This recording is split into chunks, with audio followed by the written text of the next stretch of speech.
করছি, আয় আল্লাহ এই যাত্রাটা যেন ঈমানের সাথে হয়। মেহেরবানি করে আল্লাহ আপনি সে জীবন গঠন করার তৌফিক দান করে দেন রব্বুল আলামিন। আয় আল্লাহ, আমরা এই সপ্তাহে বিশেষ করে আজকের জুমার দিন আমরা অত্যন্ত শোকে মুহ্যমান হয়ে পড়েছি। আয় আল্লাহ, শোকার্ত হয়ে পড়েছে বিশেষ করে বগুড়ার জনগণ। আয় আল্লাহ, এই মসজিদের মুসল্লিগণ, আল্লাহ আমরা যে মসজিদে নামাজ পড়ছি, আয় আল্লাহ আমাদের এই দেশের জনপ্রিয় একজন নেতা, আয় আল্লাহ এই মসজিদকে নির্মাণ করেছেন জনাব তারেক রহমান রব্বুল আলামিন। আয় আল্লাহ, তিনি দেশে সহি সালামতে আসতে পেরেছেন। রব্বুল আলামিন আপনার কাছে শুকরিয়া আদায় করেছেন। আয় আল্লাহ, তিনি কাজ করে যাচ্ছেন, হঠাৎ করে তার মা এই দুনিয়া ছেড়ে ইন্তেকাল করে চলে গেছে। রব্বুল আলামিন, আয় আল্লাহ, তিনি একের পর এক পরীক্ষা দিয়ে যাচ্ছেন দেশের জন্য, জনগণের জন্য তিনি একের পর এক পরীক্ষা দিয়ে যাচ্ছেন। মেহেরবানি করে আল্লাহ আপনি তাকে পরিপূর্ণ হেদায়েতের উপরে ঠিকায়া দেন। আয় আল্লাহ, তাকে দিনের জন্য, দেশের জন্য, জনগণের জন্য কাজ করার তৌফিক দান করে দেন। আল্লাহ তাকে শোক সইবার তৌফিক দান করে দেন। মাতৃহারার ব্যথা তিনি বয়ে বেড়াচ্ছেন, মেহেরবানি করে তার অন্তরকে আপনি আল্লাহ এই শোক থেকে বাঁচার শক্তি সামর্থ্য দিয়ে দেন রব্বুল আলামিন। আয় আল্লাহ, দেশের নেত্রী বেগম খালেদা জিয়া এই দেশের সাবেক তিনবারের প্রধানমন্ত্রী, দেশের জন্য তিনি অনেক কিছু করেছেন। আয় আল্লাহ, আপসহীন ছিলেন। আয় আল্লাহ, নিজের সুখের জন্য দেশ ছেড়ে দেন নাই, জনগণের সঙ্গে ছিলেন। আয় আল্লাহ, তিনি অত্যন্ত সম্মানের সাথে দুনিয়া থেকে আপনি নিয়ে গেছেন। মেহেরবানি করে আল্লাহ দুনিয়ার গুণাবলীকে, দুনিয়ার গুণা খাতাগুলিকে আপনি করে দেন। আয় আল্লাহ, দুনিয়ার যাবতীয় মানুষ হিসেবে সমস্ত গুনাহ যা আছে আল্লাহ আপনি তাকে মাফ করে দেন।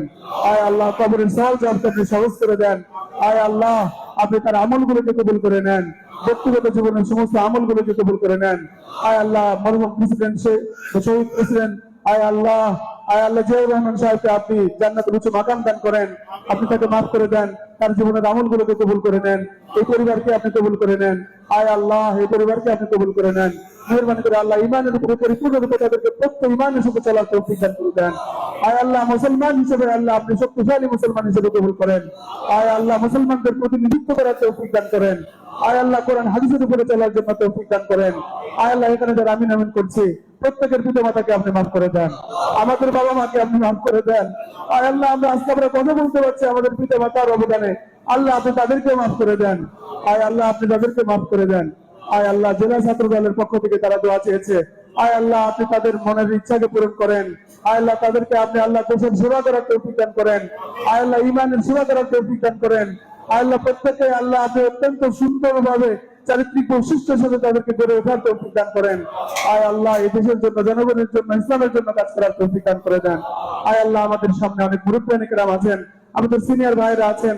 আয় আল্লাহ, বিভিন্ন দলের বিভিন্ন ভাবে আয় আল্লাহ ভালো ভালো মুসল্লিরা রয়েছেন, সাধারণ মুসল্লিরা রয়েছেন, আমাদের সমস্ত ভাইকে আপনি কবুল করে নেন।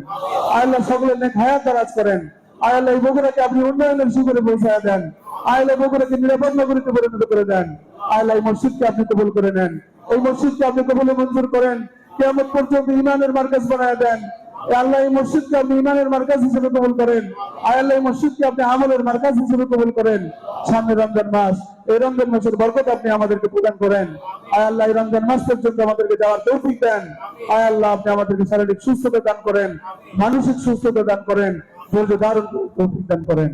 রব্বানা তাকাব্বাল মিন্না ইন্নাকা আনতাস সামিউল আলিম ওয়া তুব আলাইনা ইন্নাকা আনতাত তাওয়াবুর রহিম। ওয়া সাল্লাল্লাহু